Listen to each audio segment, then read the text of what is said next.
Creative babble.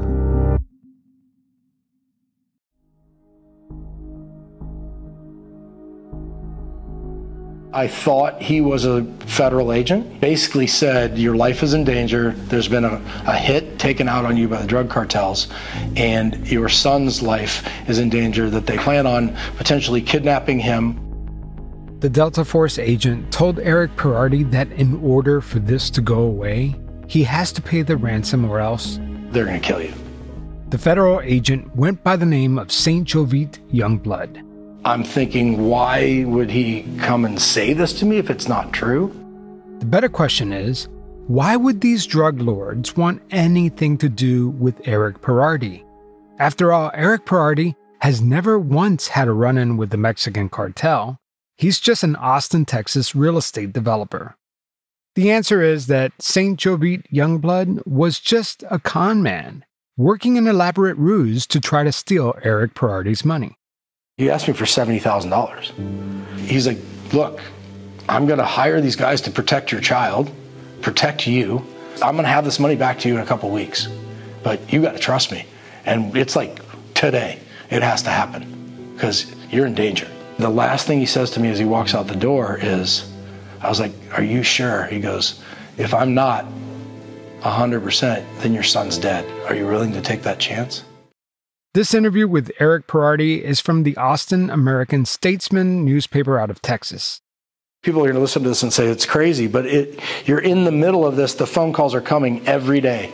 They're every day you're in danger. They're calling you at midnight. They're calling you at 2 in the morning. They put you in a state where you're so hypersensitive and so unaware of what's real and what's not real that you don't know how to react to it. So I'm just borrowing money, selling assets, anything it can do, and it just adds up over a period of time. I wrote or found almost $780,000, and he took it all.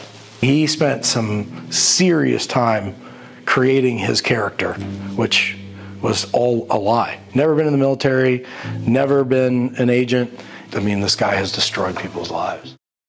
That's right. St. Jovite Youngblood wasn't a federal agent. He never served as part of the U.S. Army Delta Force unit. And his original name is not even St. Jovite Youngblood. Today's episode is a little hard to believe, but as ridiculous as Eric Perardi's story sounds, Youngblood was able to fool dozens of people into handing him their life savings. I'm Javier Leiva, and this is Pretend. Stories about real people pretending to be someone else.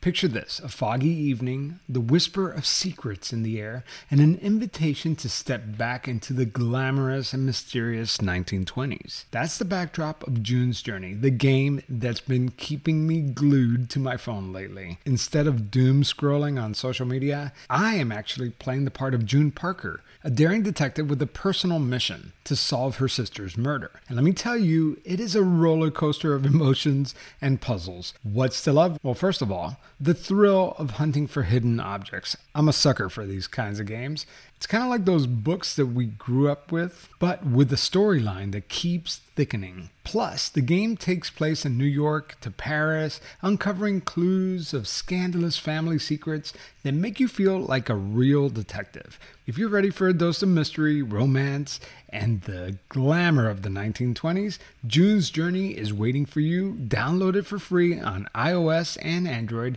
and let's see who cracks the case first.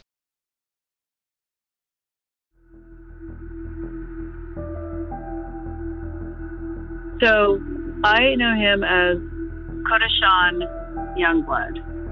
Jovite Coda Jaden Youngblood from Austin, Texas, went by many names. But for Rebecca Kumar and her husband Ricky, he was simply Coda. and our kids played travel hockey. So I got to know Gloria and her two sons before I even met her husband, Coda. You know, the parents wait in the little warm room and we watch the kids on the ice, and we just struck up a conversation, started seeing each other a couple times a week, and then kind of became friends. For many of you who have kids who play club sports, you're constantly around other parents. And like them or not, you have to talk to these parents more than you even talk to your friends or your family. So we're always hanging out during these travel weekends and eating dinners together and just talking about everything and raising our kids and building this relationship. And I don't remember exactly when I met Coda, but it was at the ice rink. And he's not huge, but he's very imposing. Like, he seems to come in with authority. And he also seems quite into knowing who you are. He wants to be your best friend. He gives tips and guidance to your children, and you feel that he's, you know, out to give you the best he can of himself to you. And you begin to build a little bit of a trust. It was probably the following year because we went to have New Year's Eve dinner with them at a steakhouse.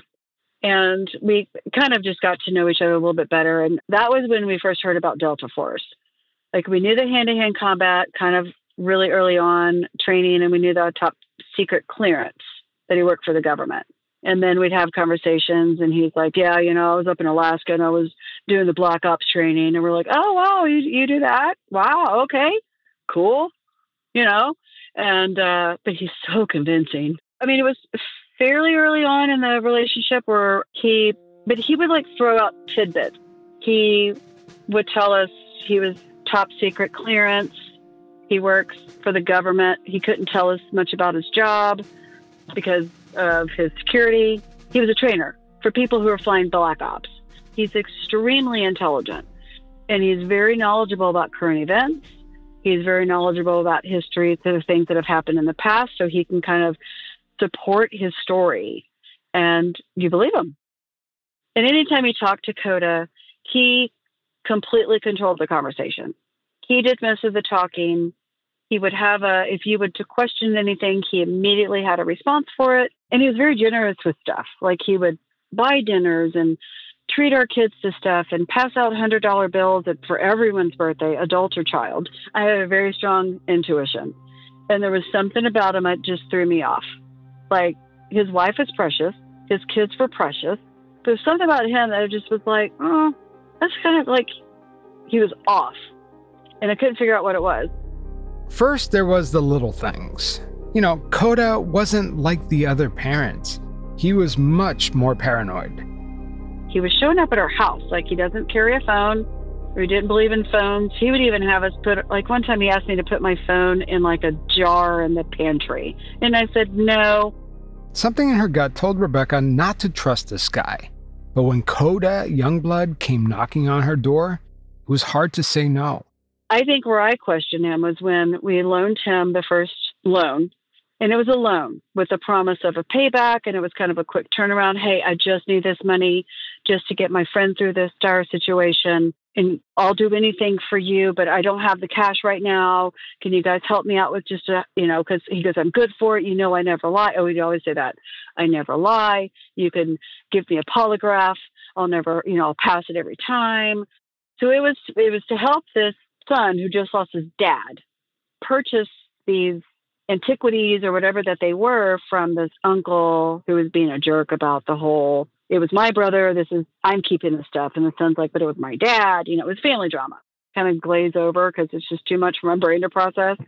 And Ricky looks at me and he's like, hey, I want to help him out. He's in a tight spot. Let's go. I trust him. Let's do this. And I was like, okay, that's a lot of money.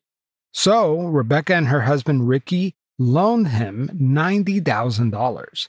Coda Youngblood promised he was good for the money. This is where Coda is Youngblood's a mastermind. He didn't have any control of us through fear. He controlled us through being your best friend. And when you think somebody's your best friend and they get in a bad situation and you can afford to help them out, no matter where my husband pulled the money from, it doesn't matter if it was savings or whatever, but he had access to it and he wanted to help his friend who he trusted. with all of us. And we gave him money. And there's all these promises on returns and all these promises on, like, I'll even, I've got this, this, and this, and we're going to sell it, and we're going to split the profits, and you get a portion of the profit. So it's almost like you're going to get your money back, maybe plus a bonus. But he got this money, and he was showing up, but he would show up with like $5,000 cash, $3,000 cash, $7,000 cash. He just shows up. He doesn't call. He just shows up, bangs on the door. It could be 7 a.m. It could be 7 p.m. He leaves his car running in the driveway. He doesn't turn his car off because he's got to make a quick getaway if the government calls him to work. I started just having suspicions because I'm like, I don't understand these dollar amounts he's paying us back. And it had gone on at this point for a while. And I'm like, Ricky, I don't believe him. There's something telling me this isn't right. I think you've been conned. And he's like, no. Code is good for it. And I was like, I don't know. Because several months had gone by, we hadn't been paid back, just in chunks, and it was always cash. And every time you go to the bank and you withdraw or deposit large sums of money, it's a record. And I told Ricky, I feel like we were laundering money for this guy. I said, because cash is like, can we get a check? Can we have a different type of record where we don't look like we're, moving cash back and forth? And Ricky's like, well, but you something with this bank. And I said, well, get a cashier check. I need something. You need to take something. No more cash. Please, no more cash. It makes me uncomfortable going to the bank with $5,000, $8,000, $12,000, whatever it is, and having the teller put it in, write my information down. Like, I'm not comfortable. He either pays us back or he doesn't. I don't want these sums anymore. And so Ricky was like, okay, I got it. Don't worry about it. I got it. So I'm like, okay. And my husband is amazing. He is the most generous and kind person. So all of this was out of the goodness of his heart, helping a friend. Rebecca was curious. Who is this Jovite Youngblood guy anyway? AKA Saint Jovite Youngblood? So she did a simple Google search of his name and, oh boy. The first thing that came up was his LinkedIn. Saint Jovite Youngblood is the president of Youngblood Metals Mining. His profile claims that Saint Jovite Youngblood is an expert in jewelry, coin, and vintage toys. Then Rebecca finds out that he also is a tattoo artist. The artist bio reads, Saint Jovite Youngblood has been working out of his own studio in Milwaukee for many years and is the go-to guy for people wanting to decorate their bodies in the hottest styles. The bio says, Saint Jovite Youngblood has been married for almost a decade and is planning on having children with his wife soon. Unquote. That post led to his wedding registry page. According to this page, Jovite Youngblood was engaged to a woman named Jennifer, not his current wife, Gloria. According to this page, they met each other at the airport and they were both carrying the same luggage and accidentally took each other's bags. Then Saint Jovite tracked her down to her apartment and they found out that they shared the love of cold Diet Coke. I don't know if that's true or not, but it's a good story. The wedding was supposed to take place in Honolulu, Hawaii, in November of 2011. Funny enough, nothing in this initial Google search turned up anything about his military or government work. He's a musician, an LA Dodgers fan, a tattoo artist, a coin collector, but the Delta Force narrative was nowhere to be found. When I did the background check, I presented my husband with what I found. And I said, look, he's from Ohio. His parents are, this name and this name, not what he's told us. His name is Dennis Schuler. He did change it legally. He has this, and this that he's lied about. I think he's a con man. I don't know if I trust him. And Ricky was like, oh, but he's got a story to support it. And I was like, okay. At this point, I said, I'm out. I don't want to deal with him. But something's making me extremely uncomfortable. This is on you, husband. You're now going to be the point of contact. I'll see him. I'll be kind to him, cordial at the ice rink, but I don't want him knocking on my door. I don't want him in my house. Something feels very wrong. And this went on for a while. The next year, Gloria called me and told me some sob story about a house burning down. She needed some cash and she wanted $10,000. And I said, no. I said, Gloria, you and I have been friends for a long time. I don't know if you know about what's going on between your husband and our family. He owes us a large sum of money, and I'm not giving you a dime until I get that back. I'm sorry you're in the situation, but I can't help you. I didn't know. Coda approached my husband and asked for more money with the same story. Coda went to Ricky and said something about this, oh my God, I need this money. I have to pay the lawyer. We're paying them off. Like, we're paying off these bad people because they want this dollar amount. I need $100,000. And Ricky's like, Coda, like, you owe me money already. And, Ricky, oh my God, my wife and my kids, what am I going to do? And, very, very scary, sad, emotional. And Ricky gave him the money. So now we're down 190. Rebecca has a hard time finishing that sentence, maybe because it makes it more real when she says it out loud. $190,000. That's how much money Ricky and Rebecca Kumar loaned Coda Youngblood. I mean, you're both, I'm guessing, pretty successful, but did that hurt, or was that yes, that hurt. Money you could part with? No, nobody. No, we did not. I mean, he sold some stocks. My husband invests well. He's smart with his money. He saves.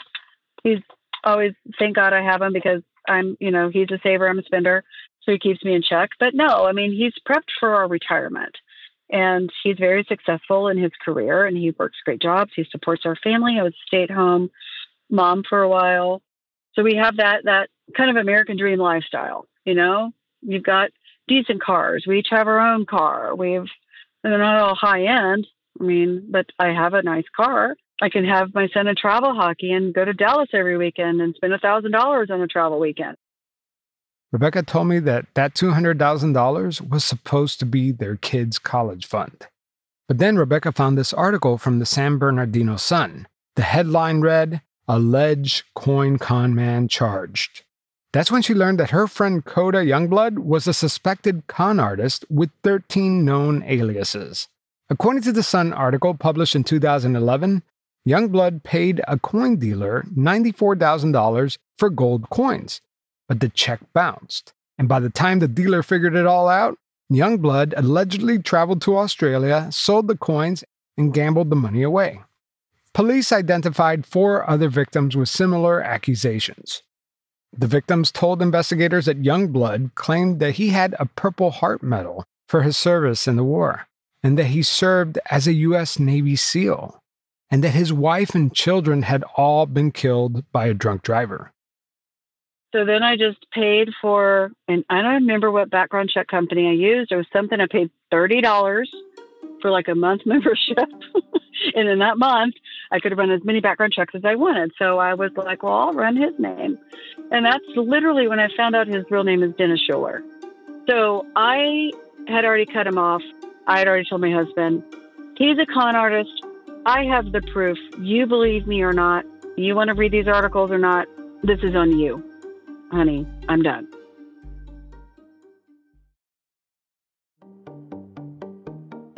Remember Eric Perardi, who you heard from at the top of the show? Well, Eric's son also played on Coda's son's hockey team. So I coach his kid, and I take a real special interest in his son. As far as we all knew, Coda was an era of mystery. He had tattoos. He was in special services. He, worked for the government. He was always gone, traveling. I thought he was a federal agent.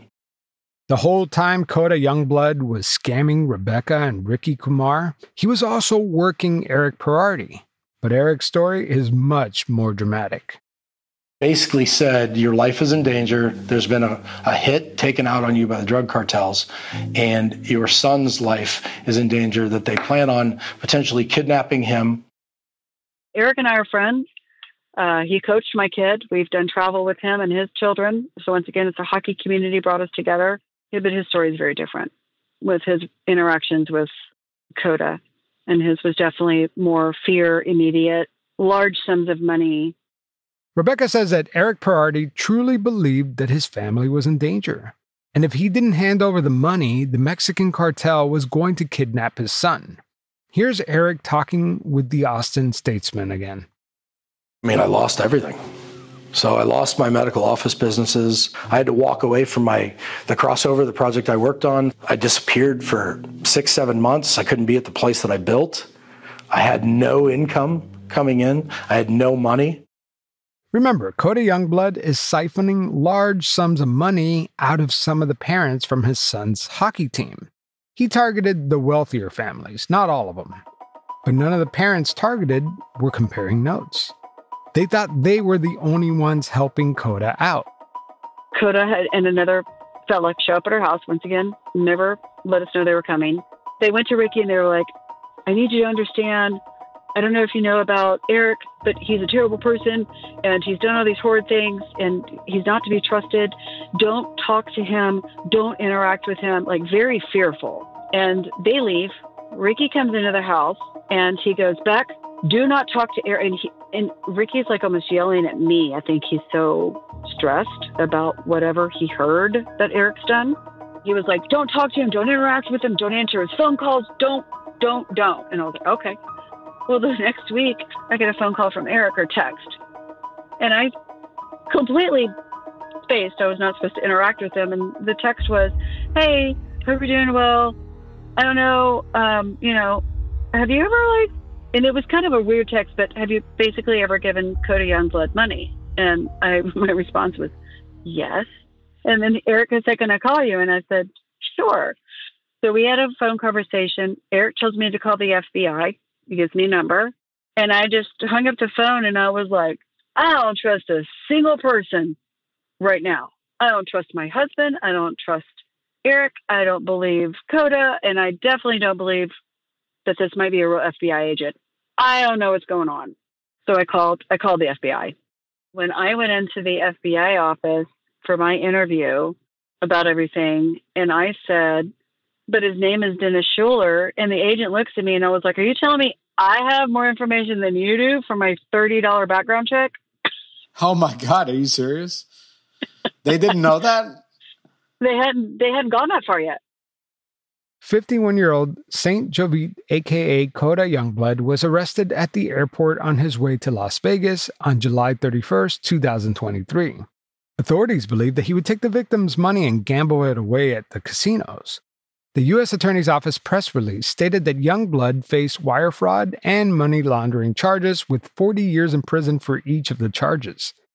All in all, there could be possibly 22 victims, maybe even more.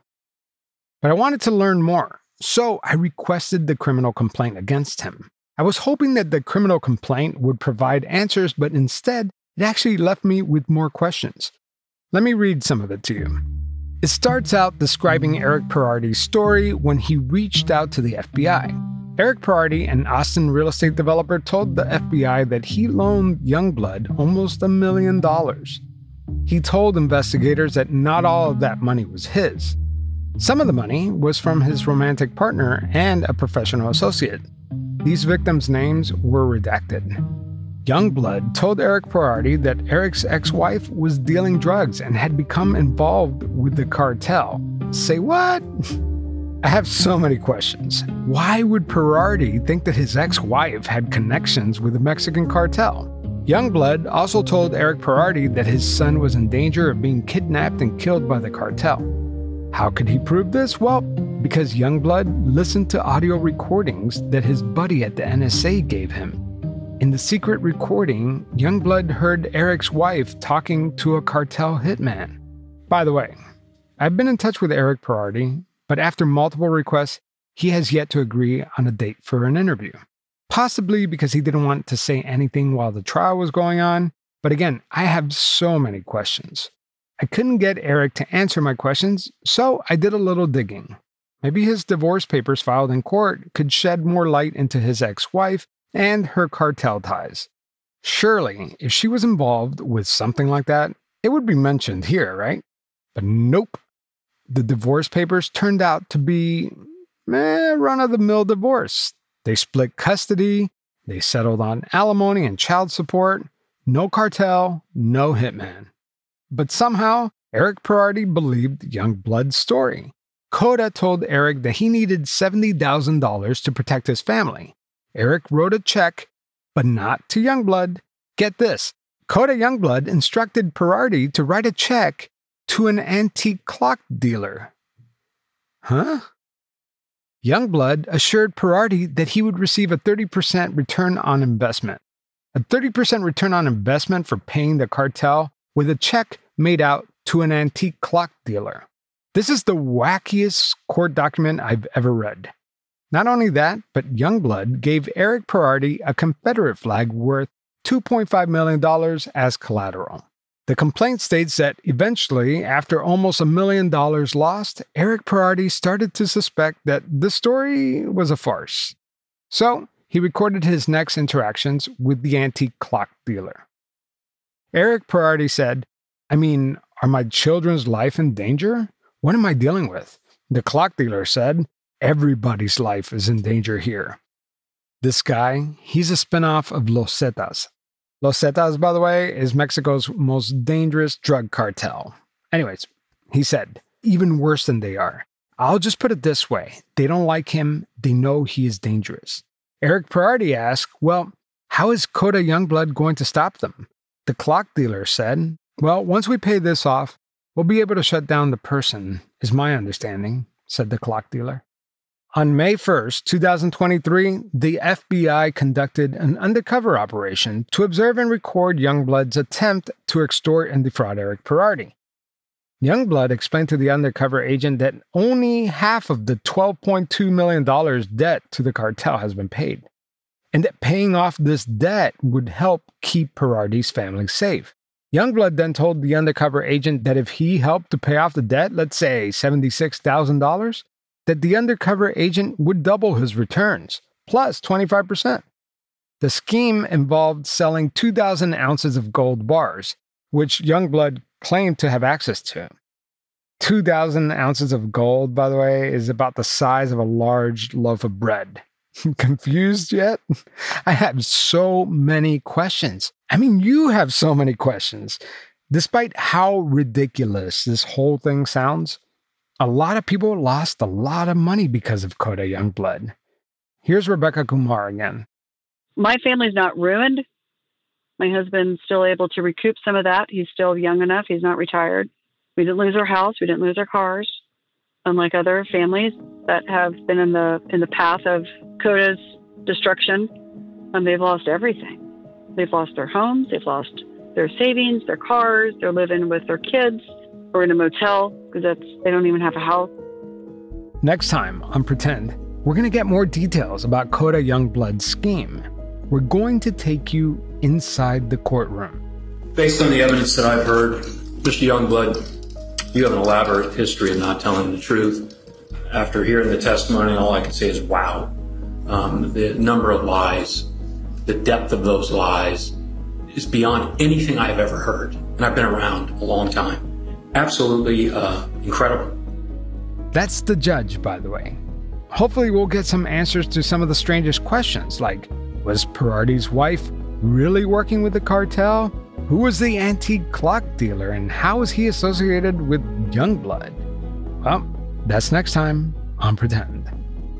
If you can't wait and you want to listen to part 2 right now, go to patreon.com or Pretend Plus on the Apple Podcast. My subscribers not only get early and ad-free episodes, but occasionally I add bonus interviews, extra content that you won't hear on this feed. I also plan on doing a lot more bonus content. In fact, I hired 2 producers to help me with my workload. It's nuts. So now, pretend I can finally say we, because we are a staff of 3, 2 producers and 1 editor. So any support that you give the show is greatly appreciated. This stuff isn't free. I do this because I love telling stories and you love listening to them, obviously. But in order to really make this thing go, we are an independent podcast working on fumes, really. So any support you give the show would be greatly appreciated. So check out those links to Patreon and Pretend Plus on Apple Podcasts. They're in the show notes. This episode was written by me and produced by Brianna Brady and edited by the talented Punit Shenoy with the podcast pundits. And also a little note, I've actually don't listen to podcasts. I don't know if you know that, but podcasters tend to not listen to podcasts, but I have been listening to this one podcast and it was really good. It was a murder investigation and I binged right through it. And then I realized because I listened to all the episodes that have been released so far, that podcast just disappeared from my podcast app. And it's because I didn't subscribe. I finally found it, by the way. It's called Beyond All Repair Season 2. If you haven't listened to it, it's really good. This is not an ad. It's actually a very good podcast. But it reminded me to tell you that if you are now just listening to Pretend for the first time, this might be the last time you'll hear my voice because these apps, if you don't subscribe, it's almost like it disappeared. And if you forget the name of the show, you'll never find it again. So right now, while you're listening, if you haven't already, follow or subscribe to Pretend wherever you're listening to right now so you don't miss a new episode. And we got some crazy stuff happening this season. I mean, some really, really big cases, probably, dare I say, the biggest cases I've worked on to date. And I feel like I've worked on some pretty crazy cases. I don't want to say that we're going to top the Stalker series, but we might top the Stalker series. I kid you not. I don't even know how I find these stories, but stay tuned. That's all I can tell you for now. That's why I hired 2 producers. We are buried in content right now. So subscribe to Pretend wherever you can because you will be the first to listen to these stories. And there's going to be so much bonus material.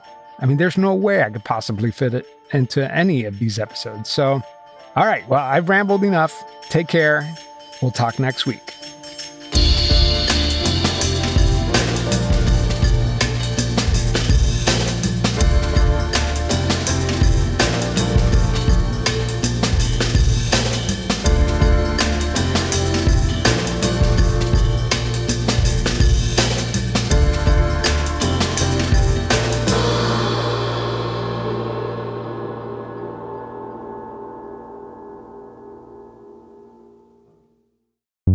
Pop Comforts is a podcast series that dives deep into the unexpected corners of popular culture that bring us comfort. Join me, David Peterkovsky, as I journey through the quirky, nostalgic, and most unlikely aspects of pop culture that people seek out for solace. On Pop Comforts, you'll hear the story behind the birth of New Age music's most famous record company. The name Windham Hill became so synonymous with, obviously, us, but people would call what became New Age sort of, like Windham Hill kind of thing. And you'll meet the man whose surprisingly soothing videos of crackling fireplaces mesmerize viewers. It can't be just 3 minutes. It can't be 2 minutes in a loop or a 1 minute loop. It's got to be a real fire from start to finish, and it needs to be framed right and work on focus and use the right wood. Each episode uncovers tales of unexpected sources of comfort, such as how mourners are using disconnected telephones to work through grief. It's really not terribly different than visiting a gravestone, visiting a gravesite, and having a conversation.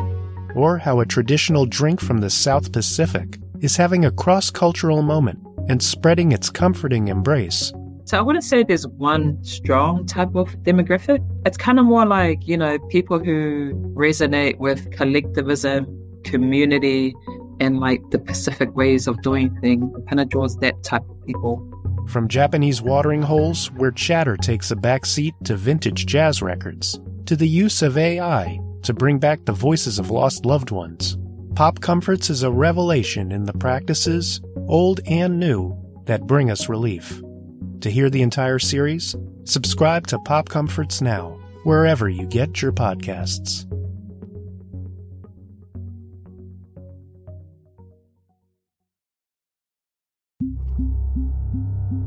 Creative back.